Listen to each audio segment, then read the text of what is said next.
O'zbekiston uchun tarixiy kun.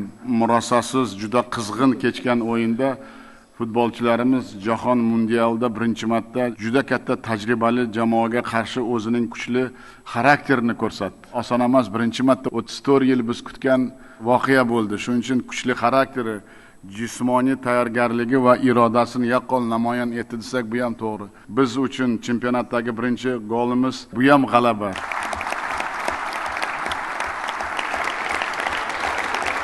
Bir narsani aytmoqchimanki, biz vatanparvar va fidoyi yoshlarimiz bilan faxrlanamiz va ular hozirgi O'zbekistonda haqiqiy qahramonlari. Hali oldimizda juda ko'p imkoniyatlar borligini o'zlaring ko'rdilaring. Farzandlarim, qahramonlarim ko'p narsaga qodir ekanliklarini ham bildirdi. Shuning uchun faqat omad tilaymiz biz. Olg'a O'zbekiston.